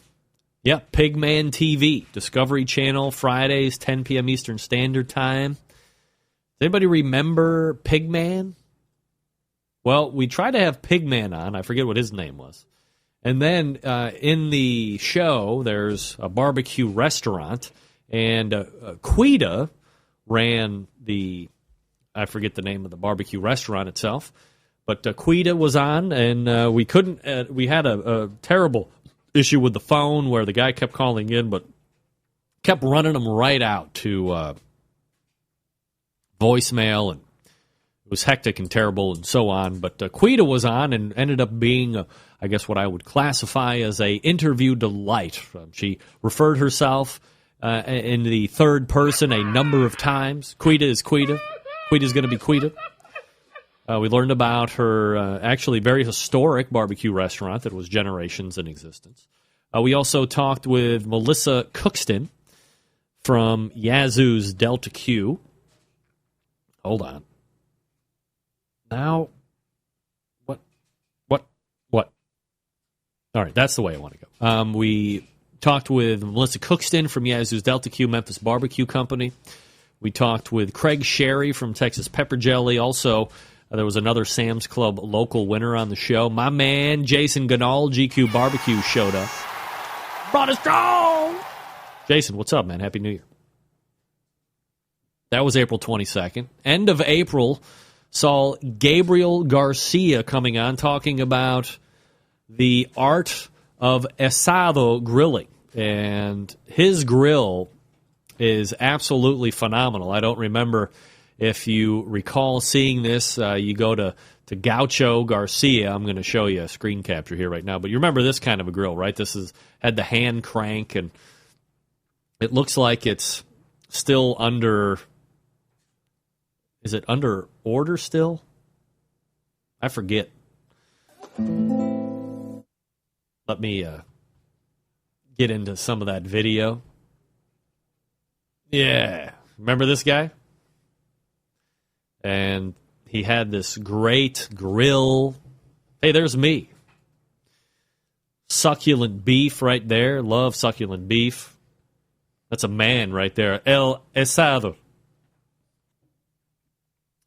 But he had a Argentine experience. All right, let's see the grill. So there it is. You put the wood in there and you burn it up and then you shovel the coals. Yeah. Exit full screen. All right. Guys all up in my ear hole. Everybody remember that grill? It's pretty sweet. It's a Kickstarter, I think. And then we talked with the best steak cook in America, the pitmaster of trash can cookers. Monty Brown was on the show. We talked a lot of steak that night, my friend, April 29th. And then in the second hour, Jim Book, CEO of Lynx Grills, joined me to talk about their line of grills and specifically their new smart grill technology, which was getting wows all over the industry. That was April, man. I remember. I thought that was like 3 weeks ago. Oh, my God. Get that big stuff out of here. At the end of that show, we had a pair, first time on the show, they were the first regional final champs for the Sam's Club Tour in 2014. Alexa and Vince from Rhythm and Q, and we talked about their win and their journey through competition barbecue. That rounded out April. We got into May. Of course, Ray Lampe was in. We talked with my cousin, Scott Volpe, if you would recall. His son, Ben, has type 1 juvenile diabetes, and they were raising money for the Juvenile Diabetes Research Fund and the walk that they were going to be taking part in May. And we talked about the differences between type 1 and 2 diabetes. Michael McDearman came back on the show. We talked about his appearance on the Pitmasters TV show where he was actually in front of the camera instead of behind Jack Waybor like he was the first time he was on the show. And then Stan Hayes from County Line Smokers came on, talked about his win at the Sam's Club local qualifier in Overland Park, Kansas. And we also talked about the Operation Barbecue Relief that, of course, he is intimately involved in as well. That was March 6th. We start getting into the May 6th, and we start getting into the middle of May. Meathead was back on. We talked about Arby's Smokehouse Brisket Sandwich, which, no lie, last night I broke down and got it, and guess what? That sucked. Get that big stuff out of here.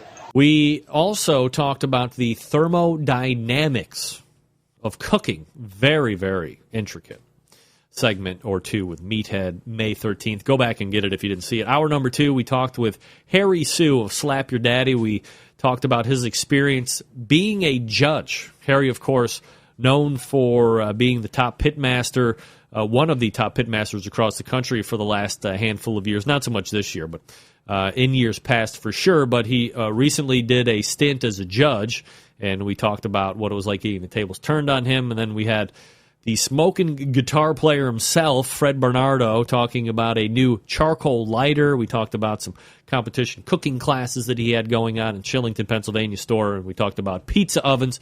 We hoped for a new original song, but we didn't get it. Sorry, we didn't get it. Get that big stuff out of here.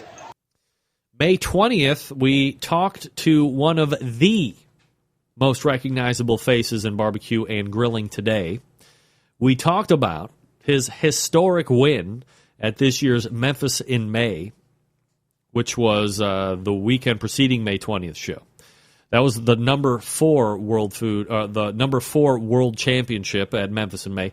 Of course, Chris Lilly came by. We talked about his competition techniques. We've talked about his new book, Fire and Smoke. Of course, the funny thing about that was that Chris actually cooked his award-winning barbecue absolutely freaking stone block cold. Shoulders were delivered frozen, son, and he won Memphis in May, believe it or not. Barry Martin stopped by the show. We talked about his experience in Memphis. We talked about El Diablo Mustard, which was a new partner of the show for some time this year. And we were going to talk with Dave Benjamin about hot box grills, but we would talk to him a little bit later in the year. Peter Banks from Booty Q came back on. We had that little issue where I thought I was calling Peter Banks, but it ended up being somebody else who was posing as Peter Banks until I caught him in the act.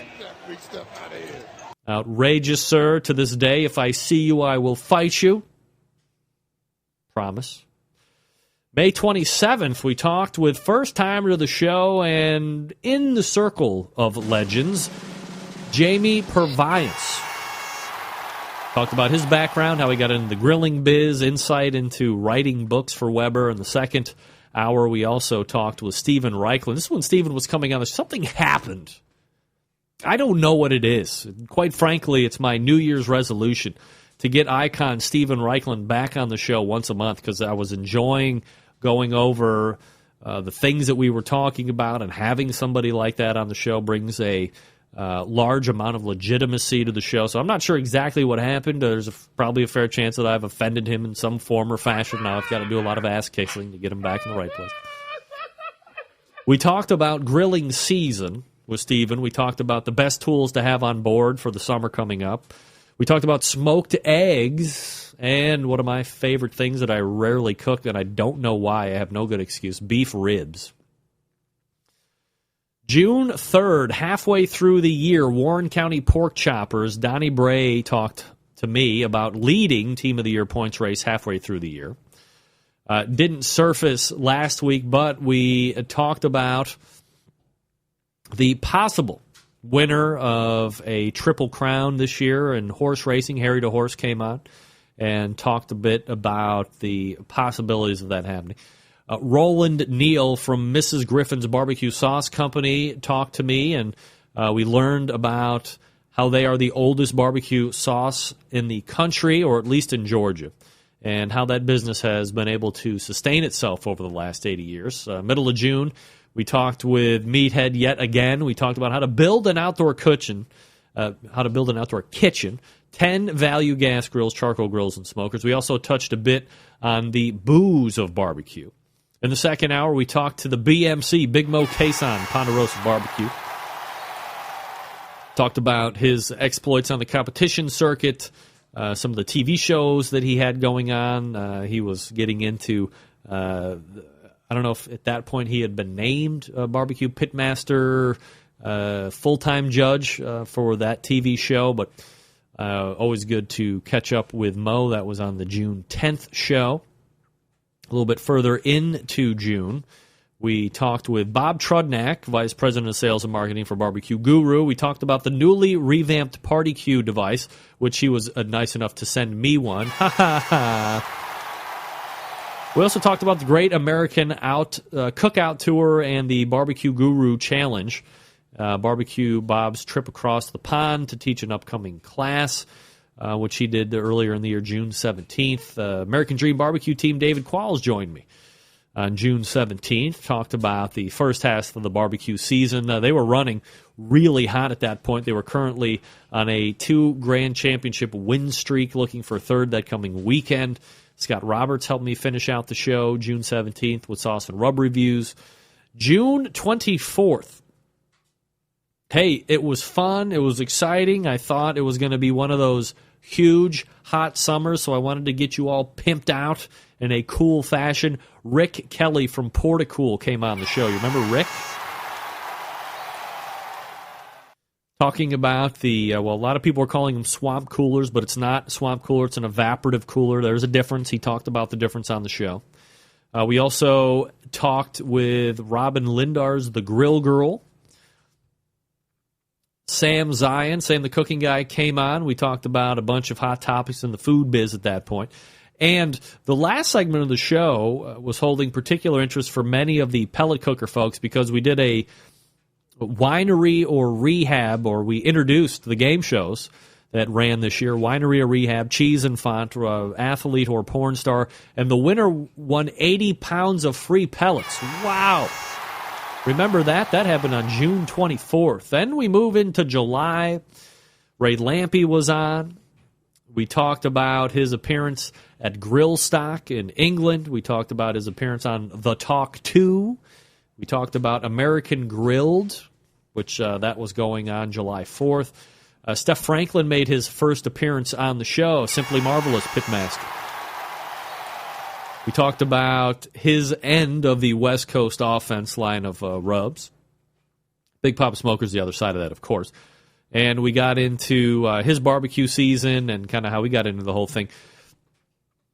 Does anybody remember how geeked and pumped up and stalkerish I was for the weeks leading up to this next interview? Russ Falk from Kalamazoo Grills joined me to talk about their hybrid grill smoker. Do you remember this thing? Stainless, American-made, and the reason they called it a hybrid cooker is because it had a wood drawer that you would pull out that sat underneath the burners of the grill and above or below where the cooking grate is. And you could load this bitch up with sticks of wood or charcoal, and then you turn on the burners. That's how it would light it. So literally on one side, you could have a wood or charcoal fire burning. On the other side, you could have it completely off for indirect cooking, or you could have just the gas burners on. And we talked in depth about their line of cookers, the Kalamazoo Grills, and then, of course, I think he said the initial grill, the starting model was like $12,000. Everybody's like, I gotta go. Show's over, folks. Thanks for coming. We closed that show again with a pellet giveaway, right? 40 pounds of free pellets. Were these the grills that were tens of thousands and the inexpensive version was like 4,000? Nah, that might have been a little maybe, because then I don't want you to get that confused with tech grills. July 15th, Sterling Ball came on. We talked about his end of the West Coast offense rub stuff. He talked about some other things. Meathead came on, of course, and we talked about everything that had to do with poultry. We also talked about the launch of his new Pitmasters Club that was up on his website that we talked about a couple weeks ago, and still doing very successfully, I might add. Towards the end of July, Charles Langford came on and talked about the Colorado Rockies barbecue event. Remember that? Mike McLeod from MMA Creative came on to talk about the World Food Championships TV show that was currently in the middle of that season, airing on television. And we also had a giveaway to wrap up the show, July 29th. And as we move to the end of July into August, Chris Becker from cookingpellets.com was on the show. Jason Ganal from the GQ Barbecue team was on. John Nilgis from Parrot Head Smokers came on the show. John Nilgis, a legend and living legend of competition barbecue right now, came on talking about how he had been winning right along all these many years, and then making her debut on the show, a loyal Centralite, Sylvie Curry, Lady of Q, was on the show. Loved having Sylvie on the show. That was the end of July. Man, we're at the end of the year, for crying out loud. All right, racing through it best we can. August 5th, Ray Lampe was in. The competition brisket roundtable showed up. Jason Ganal from GQ, Donnie Bray, Warren County Pork Choppers, Jim Elser, Sweet Smoke Q was on. That was the beginning of the competition roundtables. August 19th, Meathead came on. We talked about his new salt video in his pit membership program. Then we had the competition pork butt roundtable. Darren Worth, Iowa Smoky D's was on. David Qualls, the American Dream Barbecue team was on. Matt Barber from Hot Wachula was on. The top pork cooks in the country. We're breaking it down in fine and spectacular fashion. August 26th, almost through August, a visit from Barry Martin. We talked to Mike McLeod to talk about the World Food Championship TV show. And then we had another competition roundtable, the Ribs Roundtable, baby. Yeah! Drew McNatt of Hogtied Barbecue. He was number 1 in ribs. Scott Smith from Q and Stewin' and Brewin', number 2 in ribs, KCBS. Dana Hillis, Big Papa's Country Kitchen, number 1, FBA in ribs, all in, all doing it. believe it or not, sharing all the tips and tricks and techniques. September, we had Ray Lampy, we had Patrick Paquette from the Basic Barbecue team. First time on the show as a guest. We had Dave Benjamin, a Hot Box Grills. We had Scott Roberts doing the sauce and rub reviews. We are screaming through the rest of the year here. September 9th, got a visit from Meathead Goldwyn on AmazingRibs.com. We talked with Clint Cantwell from Grilling.com, talking about his win on the Grilled Show. We talked about the September 11th Remembrance segment, which I do each and every year because I will never forget, and I'll say it again at the end of the show. And we are almost smack dab in the middle of September. We will get through. We will get through the year, maybe. If anybody wants to call in, you call in. 216-220-0966. Let me talk to you quickly about Big Papa Smokers, the one-stop shop for anyone interested in barbecue, featuring a comprehensive selection of all American-made grills, spices, sauces, rubs, accessories. Even a kit that gives you everything you need to make a world-class smoker out of a 55-gallon drum. Big Papa Smokers making a name for itself by making an award-winning line of championship rubs. The rubs have won almost every major competition barbecue event, including the 2012 and 13 World Series of Barbecue in Kansas City, the 2012 and this year 2014 Jack Daniels Invitational, 2013 Kingsford Challenge, 2014 Houston Livestock and Rodeo, many more to come. BPS has also banded together with fellow California-based rub company Simply Marvelous Barbecue to form what has now become known as the West Coast Offense. Defying conventional wisdom, these two California-based barbecue rub makers have cornered the market on competitive barbecue and begun to redefine the flavor profile that competitive cooks from across the country have begun to aim for. They've even created two of their own unique competitions, King of the Smoker, which took place a couple weeks ago, bringing the best of the best in barbecue in a head-to-head back-to-basics competition. King of the Smoker unique in the contestants may not use any electric device, such as pellet cookers or pit miners. Contestants just allowed to use charcoal wood in their wits to win one of the most high-stake barbecue competitions around.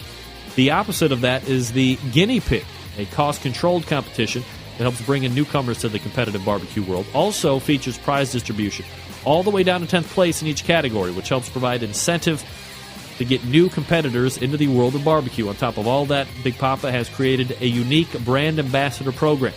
The BPS Elite Team, featuring 15 of the best competition teams in the country, working together to promote camaraderie, competition barbecue, and to benefit children's charities across the U.S.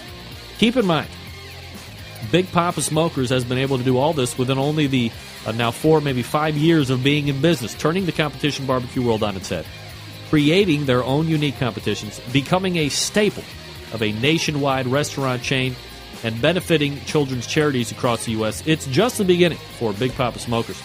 Website, BigPapaSmokers.com. That's BigPapaSmokers.com. All right, we are back right after this. Stick around. We'll be right back.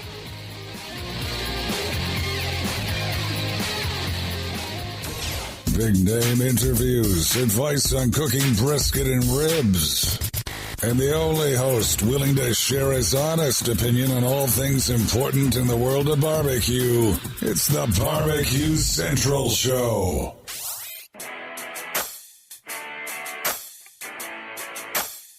All right, we are back. 216-220-0966. Greg at thebbqcentralshow.com. All right, before we get back to the continue revisit of the year in review, let's go to area code 407. Name and where you're calling from. It's Shamrock and Barbecue. Who is this? Matt with Shamrock and Barbecue. Hey, hold on a sec. Sorry, Matt. Wrong sound effect. There you go. Matt, how are you, bud? Pretty good. I got a question for you. With the King of Smoke and the Big Papas doing that, how do you feel about the pellet grills compared to the rest of the guys on the competition circuit? How do I feel about them? Yes. In what way? Well, they're doing a separate circuit now for the charcoal and wood-only guys. So now you have the pellet grill guys that are doing this. Basically, it's just a different type of style, different type of smoking. It's a different type of style. I just want to know what you thought about it. I just want to make sure I'm understanding what you're asking me, Matt, before I make a fool out of myself. Are you saying that like an event like a King of the Smokers is precluding a pellet cooker from taking part in that, or that's putting them at a disadvantage, I guess you could say? No, I think that it's actually challenging them to be a better cook. Yeah, I mean, I think if you go around and look at the teams that are using pellet cookers, I think there's, for the people that aren't necessarily involved in the competition thing, they might see it as a slack move, I guess. But really, in essence, the teams that are using the big wood burners like the Jambos or some of the other high end, I could probably make an argument just as easily that those things are so efficient and so labor non-intensive compared to, you know, an old Close or an old Gator Pit or an old Bates or, you know, a National or whatever, or a Lang, where you're feeding it every 25 or 35 minutes, what have you. They're everything is so insulated anymore that a stick burner or a pellet cooker, they're almost comparable in regards to labor that you have to put in. Although there is the need for fire management skills, and I think, look, if the top teams, if you look at the top teams sitting aboard KCBS or sitting atop FBA. Oh, no, Greg, not the top teams. What about the guys walking through the door? What should they be doing? Yeah, no, I'm asking what about the guys walking through the door, like the entry-level teams, Yeah. not the backyard teams, but the good competition teams at a lower level. Yeah. Do you think it's fair that the stick burners go against, because the King of Smoke is one of those competitions I dream to get to. But what do you think about those guys going against the Traeger, not the Traegers, but the pellet cookers and this and that? Do you think they should all be on the same level, or do you think there should be separate? He did the King of Smoke, you know, the big papas and stuff like that. Do you think there should be different divisions for charcoal and stuff like that? No. I think if you're getting into it, I think I see what you're getting at. You know, I'd say I don't. Well, first of all, I don't really understand a lot of the backyard stuff myself. Secondarily, if you're going to get into the competition side of things, I think you need to practice at home, and you just need to get a cooker that you like. And you need to practice with it. You need to know it in and out, and whether that's a pellet cooker, because you need to know, I mean, for as easy as it is to maintain temperature and you just got to add pellets and all that stuff, you still need to know where the hot spots are and how it's going to react in a certain kind of weather, or this, that, and the other thing. So I don't necessarily think there needs to be just a charcoal division or just a pellet division or just a stick burner division. I think there doesn't need to be any division. I think there needs to be more inclusion, for crying out loud. There needs to be the gas cookers and the electric cookers, whatever you can do to get more people into a competition, inherently, potentially, has the opportunity to raise more purse money, because a lot of these purses out there in the KCBS and the FBA are still fairly putrid, and you're 9 times out of 10, you're probably still coming out at a loss if you win the thing, depending on where you're coming from. So I think it needs to be more inclusive instead of looking to sector off. Just my thought, man. Absolutely agree with you, man. All right, man. You're a great host. I appreciate it. Thank you. Matt obviously knows what he's talking about. Obviously didn't know what the hell he was asking me, and I rambled on and made myself look like a tool for 5 minutes. Jim Elser, I bet you could inject pork butt with your sweet smoke Q juice, deep fry it. It would be like candy canes. You know it. Deep fry everything. You get deep fryers in barbecue competition. Watch out, bitches, because my mom is going to be on top of it. Deep fried stuffing balls. But yeah, so if you didn't understand what he was saying, he's like, hey, if you're just getting into it, you know, should everybody be cooking on a pellet grill, or should we, you know, only have people cooking on charcoal against each other, all that stuff? No.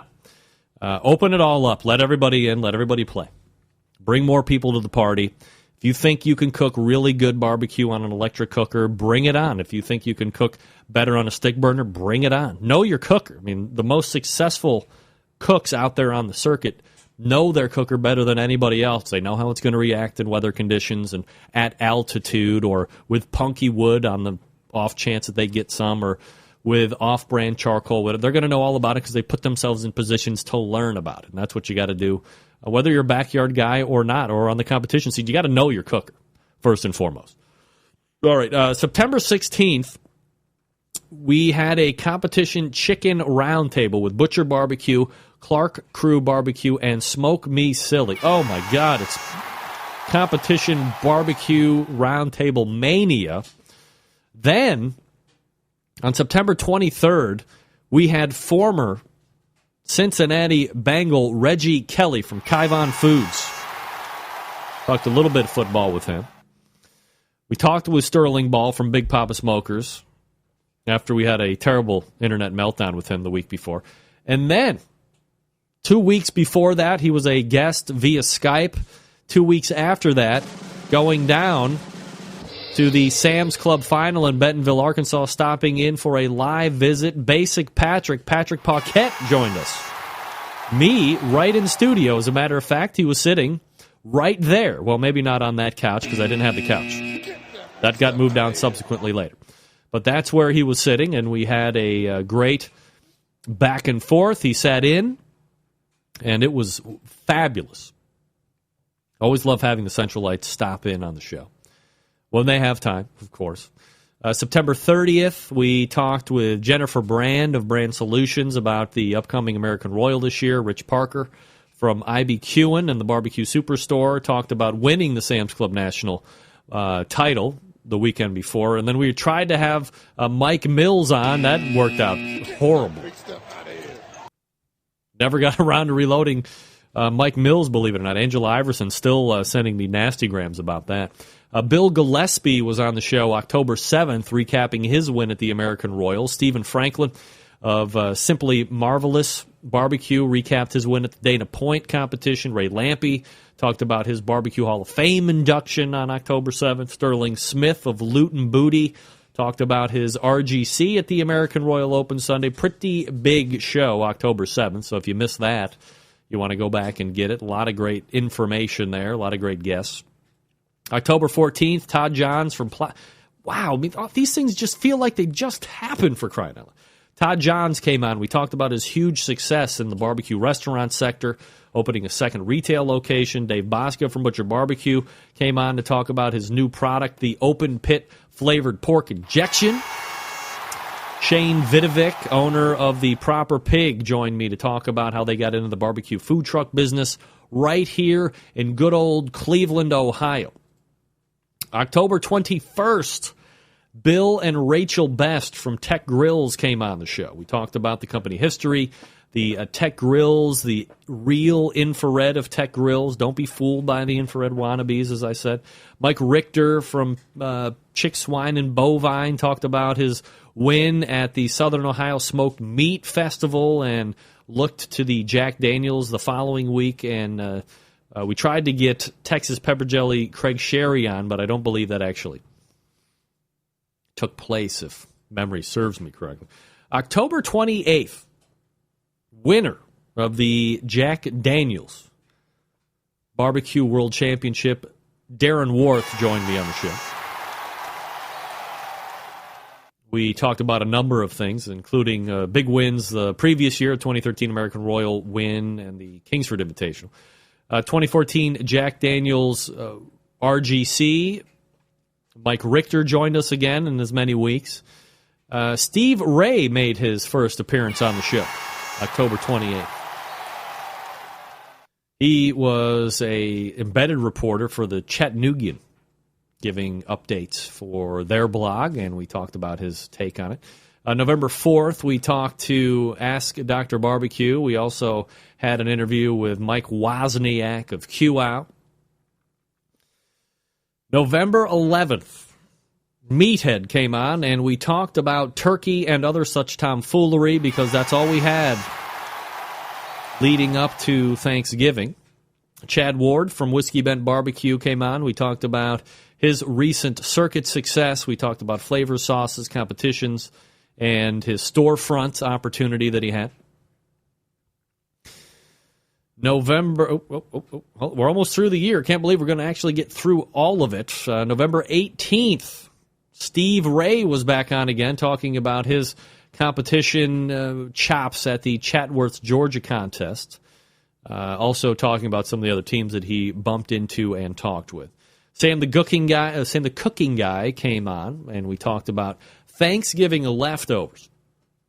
And if you would recall, we talked specifically about stuffing balls and so forth, and then we went crazy when I got down to my parents' house for Thanksgiving and did deep-fried stuffing balls.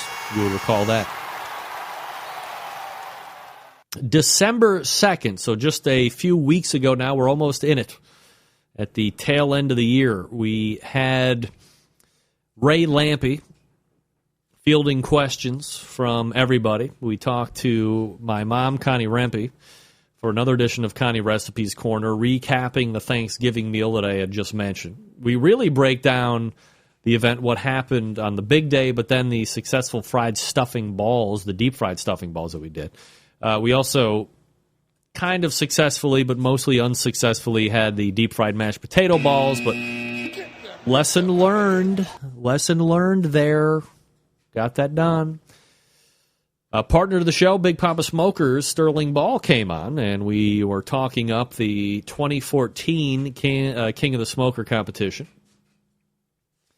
We also talked about how that whole event came to be, the lifespan of that, so on and so forth.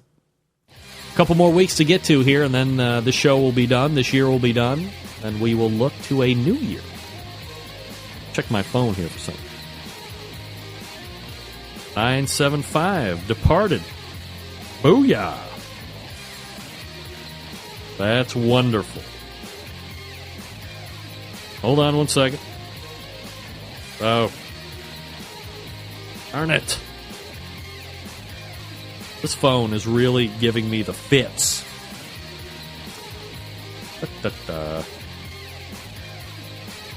10:37. All right, got to send somebody urgent text message. Started PNB 22:37. All right, folks, new year coming up. If you have a product or service that you would like to get out in front of a group of people that have a inherent interest, an innate interest, an interest where they're actively going out to find a show that talks about barbecue and grilling, there is an open spot right now on the Barbecue Central partner roster. If you have a product or service that you want to get out in front of a target market, this is the thing to do. You give me an email, greg@thebbqcentralshow.com, or you explore the website under About the Show. There is a thing that says partner with the show, I believe, or advertise on the show, or sponsor the show, or something like that. Go there, download the media kit, gives you all the information about the show, pricing. There's only one price. There's only one way to do it at the moment. Well, two ways, but we can talk about the second way if you need to. But here's the thing. When you're on the show, I do the read. You get all the links on the websites, all that stuff. But when I do the read, it stays with the show forever. So anybody that's advertised on the show even once 5 years ago, if you go back and find that show and you listen to it, that read stays with that show forever. So really, I mean, what could I charge? What is it? What's the value to you? $1 a download? $2 a download? I mean, we're talking fat cash for me, but it's not even anywhere near that expensive. Very reasonable. It's outside the box. I know it's not as normal as a lot of people like to talk about, but look at the people that have been with the show. Guru, Big Papa Smoker, Steve DeFranco Jewelers, Green Mountain Grills, Cook Shack, Butcher's Barbecue, CookingPellets.com, just to name a few that have been around for years and years. Something's got to be going right. Maybe it's about time you stepped up to partner with the show here, because it's going to go quick. I'm not even lying. Greg@thebbqcentralshow.com. We will wrap up the year in review right after this.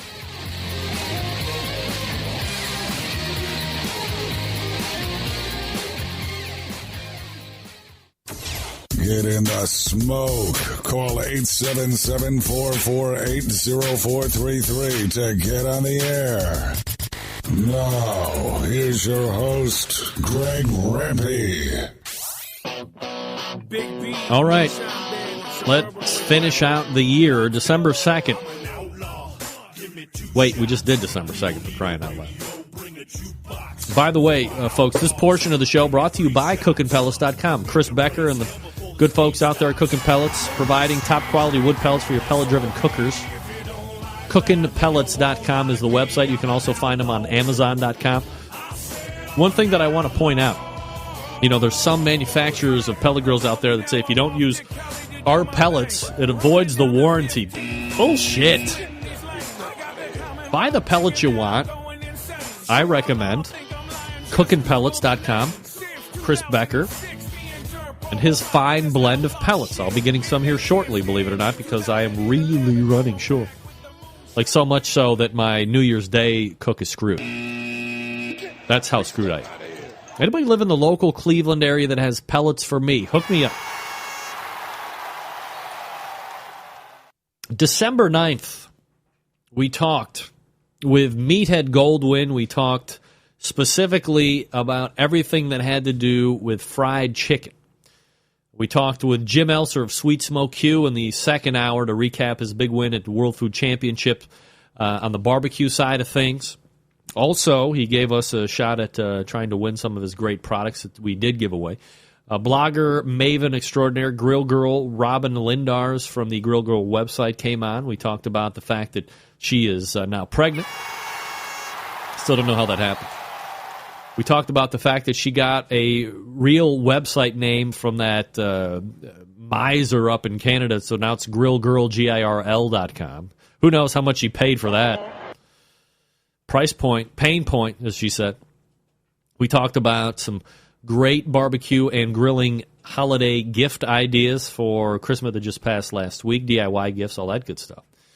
And we talked December 16th, Ryan Newstrom, Big T's Q Crew, talked about the Grand Championship, or the tie, a Grand Championship at King of the Smokers with Darren Worth of Iowa Smoky D's. Joe Beelan came on last week, and we talked about or 2 weeks ago, talked about the Tippecanoe Barbecue Crew and his third place overall finish at King of the Smokers. Sterling Ball came on, talked about the overall look of King of the Smokers and how that went out. And then last week's show, we talked with Donnie Bray and his take of the 2014 Kansas City Barbecue Society's Team of the Year, which he was shooting for wholeheartedly, was able to effectively secure that, and is now going to be your reigning KCBS Team of the Year for 2015.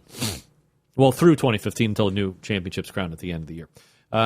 Rounding out last week's show, my mom, Connie Rempe, came in and we talked about everything that had to do with cooking prime rib. And I have to say, 100% effective, as mine was absolutely perfect. In the heart of the middle, it was a little more medium on the medium rare side. So absolutely perfect for everybody involved, no complaints whatsoever. Although my mom would have had a heart attack and died. Get that big stuff out of here. Chad Ward came on at the end of the show. We did the 2014 year in review from his perspective. It was fun. It was frivolity. Good time. It was a fun and frivolous time. It's my Charles Nelson Riley. Thank you. I'll be here all week.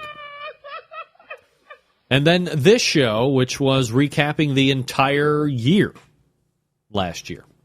2014 year in review show. There you go. I ask humbly that if you are going to be going out and enjoying yourself in somewhere that is not your house tomorrow, if you overindulge, bring a designated driver or sleep wherever you are, even if it's in a bar. Have them call you a cab. Ante up. Order a limo. Go pro athlete on that. Don't do anything stupid to get yourself dead for the new year we don't want to see. I don't want to hear about it.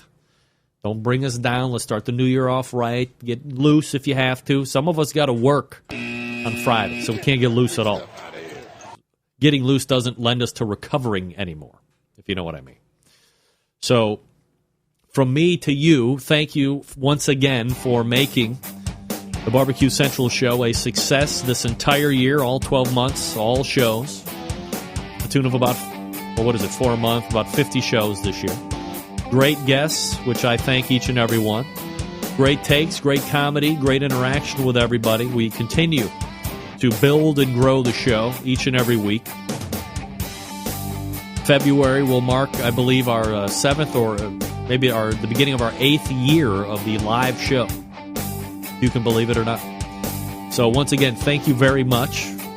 From me to you, the loyal Centralites. However you consume the show, thank you very much. But mostly, I really like the live listeners. No offense to the podcast. But anybody that's getting the show live, whether it just be audio or video, however you love you though. Until next Tuesday at 9 p.m. Eastern Standard Time, let me ask you a couple things. If you got the raw cast iron, it's season it each and every time. Right? Each and every time. As it starts to cool down, hit it with the brush, then a little Pam, a little Crisco, let it burn back in. Generations of rust-free service. September 11th, 2001. I will never forget. Until next Tuesday at 9 p.m. Eastern Standard Time, this is your program host and proud U.S. American. Happy New Year, everybody. We'll see you next year. We'll see you next Tuesday. Good night now.